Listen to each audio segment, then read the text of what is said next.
దివ్య ప్రసాద ధ్యానము 14వ రోజు. దివ్య ప్రసాదము సేవకు ప్రేరణనిచ్చే ప్రభువు. ప్రియులారా, యోహాను సువార్త 13వ అధ్యాయం 15వ వచనములో, నేను చేసినట్లు మీరును చేయవలయునని మీకు ఒక ఆదర్శమును ఇచ్చాను అని ప్రభు అన్నారు. మార్కు సువార్త 10వ అధ్యాయం 45వ వచనములో, మనుష్య కుమారుడు సేవించుటకే గాని సేవింపబడుటకు రాలేదు, ఆయన అనేకుల రక్షణార్థము తన ప్రాణమును దారపోయుటకు వచ్చెను అని ప్రభు అన్నారు. ప్రియులారా, దివ్య ప్రసాదము మనకు యేసు ప్రేమను మాత్రమే ఇవ్వదు, యేసులా సేవ చేసే హృదయాన్ని కూడా ఇస్తుంది. దివ్య ప్రసాదములో తనను తాను మనకు అర్పించుకున్న యేసు మన జీవితంలో కూడా ప్రేమతో ఇతరులకు అర్పించబడే పిలుపునిస్తున్నాడు. కడరా భోజనానికి ముందు యేసు తన శిష్యుల పాదాలను కడిగాడు. సాధారణంగా సేవకులు చేసే పనిని ప్రభువైన యేసు స్వయంగా చేశాడు. దీని ద్వారా ఆయన గొప్ప పాఠం నేర్పించాడు. దేవుని దృష్టిలో గొప్పవాడు ఇతరులకు సేవ చేసేవాడిగా ఉండాలి. ప్రియులారా, మనం దివ్య ప్రసాదాన్ని స్వీకరించినప్పుడు యేసు మనలో నివసించడానికి వస్తాడు. ఆయన మనలో ఉంటే మన జీవితం కూడా ప్రేమతో, వినయముతో, సేవతో నిండాలి. చర్చిలో మాత్రమే భక్తి చూపడం కాదు, ఇంటిలో, సమాజంలో, అవసరంలో ఉన్న వారి పట్ల క్రీస్తు ప్రేమను చూపాలి.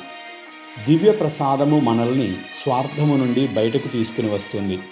నాకేమి లభిస్తుంది అనే ఆలోచన నుండి నేనేమివ్వగలను అనే ఆలోచనకు నడిపిస్తుంది.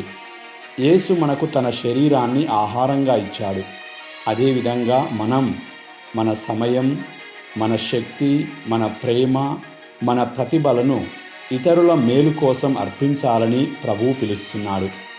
నిజమైన దివ్య ప్రసాద జీవితం అంటే ఆకలిగొన్న వారికి సహాయం చేయడం, బాధపడే వారిని ఓదార్చడం, క్షమ అవసరమైన వారికి క్షమను ఇవ్వడం, ఒంటరిగా ఉన్నవారికి తోడుగా నిలవడమే.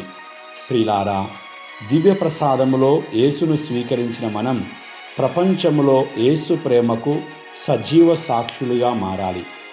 సేవకు క్రీస్తు మార్గమే ఈరోజు మనం అనుసరించాలి. ప్రియులారా, ఈ లోకం సేవ అంటే పెద్దగా కనిపించడం అనుకుంటుంది, కానీ క్రీస్తు సేవకు చూపిన మార్గం పూర్తిగా భిన్నంగా ఉంది. యేసు స్వయంగా ఇలా అన్నాడు, నేను సేవ చేయించుకోవడానికి రాలేదు, సేవ చేయడానికే వచ్చాను. క్రీస్తు మార్గంలో సేవకు 3 గుర్తులున్నాయి. మొదటి గుర్తు వినయం. కడరాత్రి భోజనం దగ్గర గురువైన యేసు తన శిష్యుల కాళ్ళు కడిగాడు. యోహాను సువార్త 13వ అధ్యాయం 14వ వచనము. ప్రభువు పేరు చూడలేదు, పదవి చూడలేదు, అవసరం చూడలేదు. సేవ అంటే కిందికి దిగడమే అని నేర్పించాడు. రెండవ గుర్తు ప్రేమతో కూడిన త్యాగం. సేవ అంటే సమయం ఇవ్వడం, సొంత సౌకర్యాన్ని వదులుకోవడం. క్రీస్తు మన కోసం సిలువకెక్కాడు. ఎక్కువగా ప్రేమించేవాడు తన ప్రాణమును ఇస్తాడు. చిన్న సహాయమైనా, ఒక మంచి మాట అయినా, ఒక ప్రార్థన అయినా అది త్యాగమే. మూడవ గుర్తు దేవుని మహిమ కోసం చేయడం. మనం సేవ చేసేది మనుషుల మెప్పు కోసం కాదు. మీరు చేసే ప్రతి పని ప్రభువు కోసం చేస్తున్నట్లు చేయమని పౌలు గారు కొలస్సీలకు రాసిన లేఖ 3వ అధ్యాయం 23వ వచనములో బోధించారు. ఫలితం కనిపించకపోయినా దేవుడు చూస్తున్నాడు. ప్రియులారా, సేవ అంటే వేదిక మీద మాత్రమే కాదు, మనం ఉన్న ఇంటిలో, పనిచేయుచున్న ఆఫీసులో, రోడ్డు మీద ఆకలితో ఉన్నవాడికి అన్నం పెట్టడంలో, దుఃఖములో ఉన్నవాడిని ఓదార్చడంలో మనం సేవ చేయగలగాలి. అదే క్రీస్తు మార్గం. ప్రియులారా, మనం ఎంత పెద్దవారమైనా మనం చేసే సేవే మన గొప్పతనాన్ని సూచిస్తుంది. కథోలిక శ్రీసభ అధికారిక బోధనలో దివ్య ప్రసాదం మనల్ని పేదల పట్ల ప్రత్యేకమైన ప్రేమకు ప్రేరేపిస్తుంది అని బోధించారు. మనం స్వీకరించే క్రీస్తు ప్రేమ ఇతరుల పట్ల ప్రేమగా మారాలి. దివ్య ప్రసాదము మనల్ని క్రీస్తు శరీరములోని సభ్యులుగా చేసి ఒకరినొకరు ప్రేమించి సేవించడానికి శక్తినిస్తుంది. ప్రియులారా, పునీత మదర్ తెరేసమ్మ గారి జీవితంలో దివ్య ప్రసాదము నుండి పొందిన అత్యున్నతమైన బలాన్ని ధ్యానిస్తున్నాము. పునీత మదర్ తెరేసా గారు పేదలు, అనారోగ్యముతో ఉన్నవారు, నిరాశ్రయులుగా ఉన్నవారిని చూశారు. వారిలో యేసును చూశారు. ఆమె తన సేవకు గొప్ప బలం ఎక్కడి నుండి పొందారో చెబుతూ ప్రతిరోజు దివ్య ప్రసాదం, ప్రార్థన తన జీవితానికి మూలమని తెలియపరిచారు. ఆమె మాటల్లో దివ్య ప్రసాదములో మనం స్వీకరించే యేసును వీధుల్లో బాధపడుచున్న మనుష్యులలో సేవగా మారుతుంది అన్నది.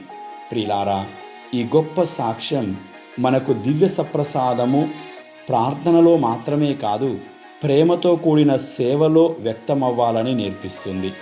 ప్రార్థించుదాం. ప్రేమగల యేసయ్యా, దివ్య ప్రసాదములో నన్ను నీ ప్రేమతో నింపండి. నీవు చేసినట్లుగా వినయముతో సేవ చేసే హృదయాన్ని నాకు ప్రసాదించండి.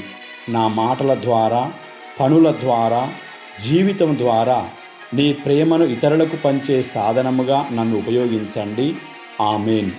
దివ్య ప్రసాద యేసయ్యా, నిన్ను స్వీకరించిన నేను ప్రేమతో సేవ చేయనట్లు చేయండి. దివ్య ప్రసాద యేసయ్యా, నిన్ను స్వీకరించిన నేను ప్రేమతో సేవ చేయనట్లు చేయండి. దివ్య ప్రసాద యేసయ్యా, నిన్ను స్వీకరించిన నేను ప్రేమతో సేవ చేయనట్లు చేయండి. ఆమేన్.